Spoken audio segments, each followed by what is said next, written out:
Farewell, my less of a messers. Today I just wanted to go back to the exact same subject of yesterday's video, and we'll keep approaching the whole concept of building confidence. But this time, going on to the other side of what it takes to build a skill. And as much that there is learning, reading, practicing, reflecting, and so on and so forth, there will also be other types of reflection involved. This time, something that doesn't focus as much on external elements as I was mostly speaking of yesterday, but more of the internal side of it.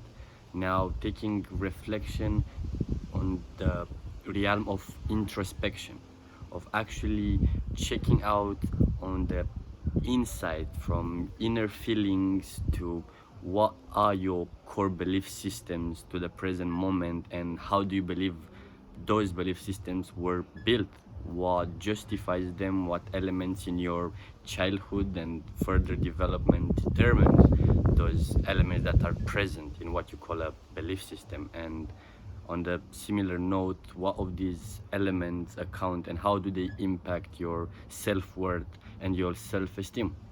And in this case, an example of introspections would basically account for all the efforts that you put into understanding your reactions to your environment.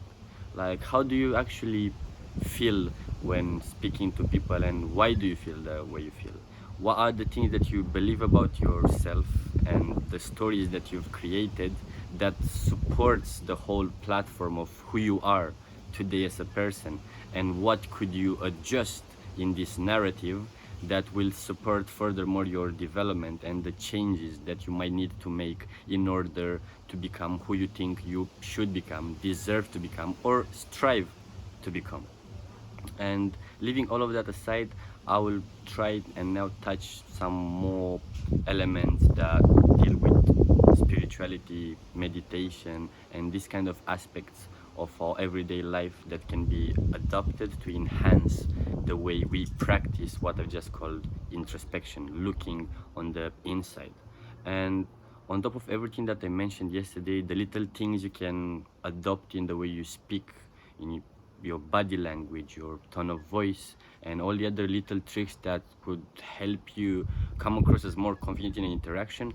Now we will speak about the elements that will also help sustain and maintain this whole idea of confidence on an innate level, on an intrinsic sort of feeling that will help further maintain the positivity and the momentum that you need to build on this concept of confidence.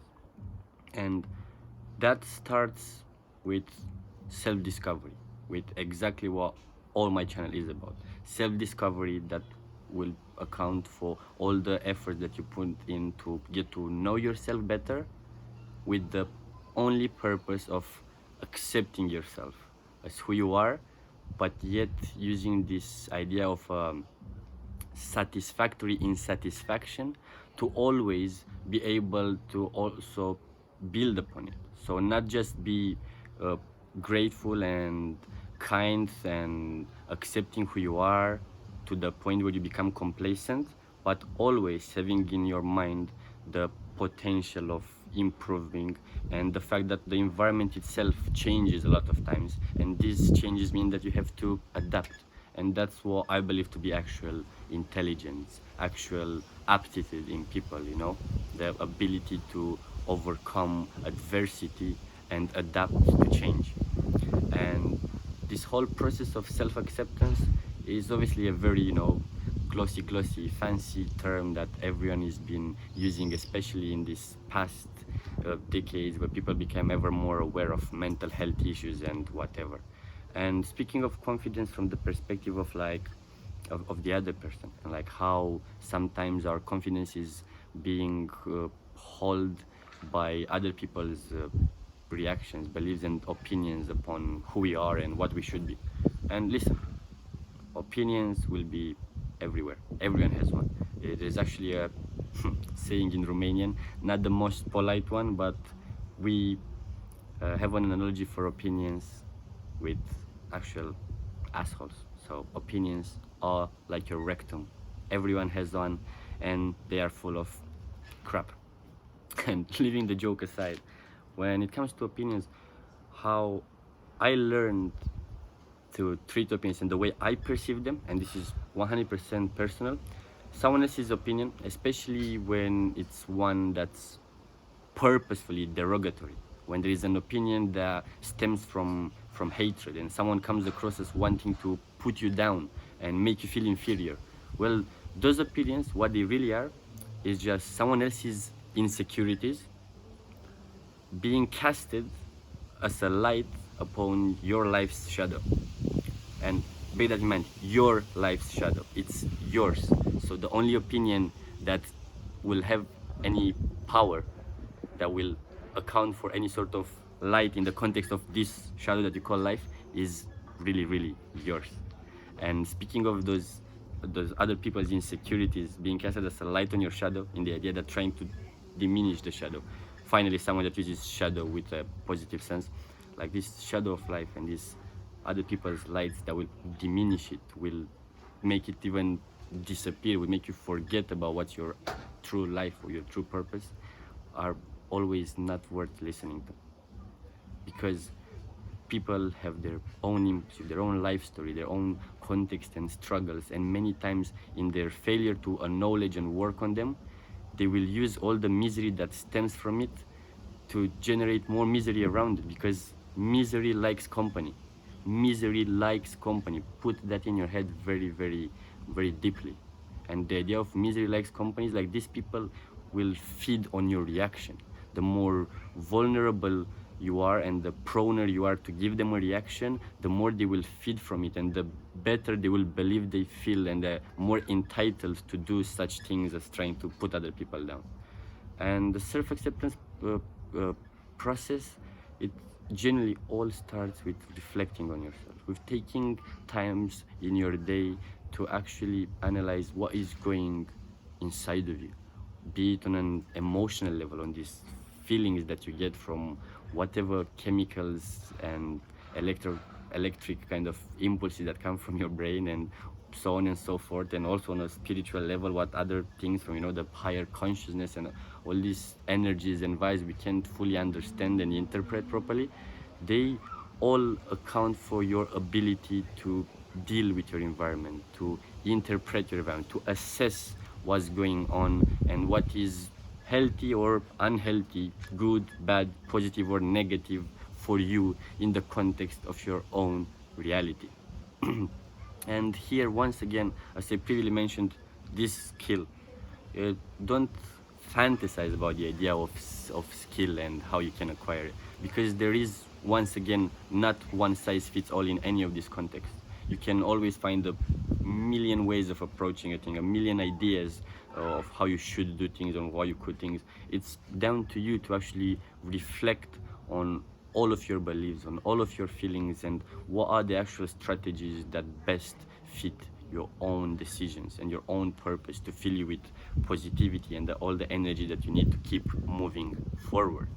And in this scenario, everything that you can do is trying different things, trying different ideas on how you should view life and what things you should adopt as part of your belief systems. And it will be hard, because most times certain things that you will try to adopt will feel super unnatural and won't really fit your narrative, and that's perfectly fine. That's why you need to keep searching, keep adopting, and have an open mind, and always be open to new ideas and try to see things from a different perspective. Like the fundamentals of Edward de Bono's book Lateral Thinking, always challenge dogma. Dogma is the belief that a piece of knowledge cannot be argued against and whatever, and this was generally used in religion, especially in the period of Inquisition, where people were getting killed for ever trying to argue with one of the beliefs portrayed and perpetuated by the religious groups, whoever they were. And we are not in those times anymore. You are allowed to try so many different things, as long as your pursuits do not interfere with someone else's pursuits in achieving their happiness, and you don't actually bother anyone and stop anyone from achieving their thing and doing their thing and expressing them the way they believe right and just, you are fine.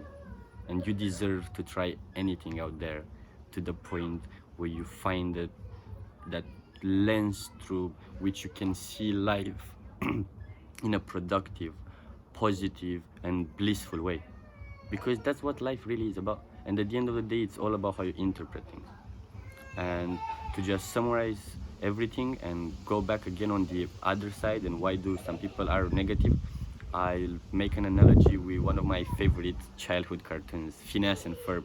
And the villain in there was this guy called Doofenshmirtz, that through all his genius in engineering, what his purposes would always reside in the spectrum of making other people less off in comparison to him. So he would never put all that genius and all that creative genius in building something that will make him better than he is. Instead, he will try to build something that will make everyone else around it be worse. In this case, this is the negativity and this toxicity of the people that are hurting on the inside and try to make others feel bad for the sake of them thinking to be better off. And that's what I'm trying to say. Don't be a Doofenshmirtz. Don't allow hatred to fill your heart with all these fake narratives of why your negative opinion are worth explaining and why it's worth putting other people down, just in an attempt to make your superiority complexes be ever more tangible. And here I finished. I hope there was a golden nugget you can take from today too, and help you in the journey and your pursuit for self-discovery and living that happy life you deserve. I'm Leo once again, and I wish you all the best and the most energy and strength that you need to become less of a mess every day. Love and blessings.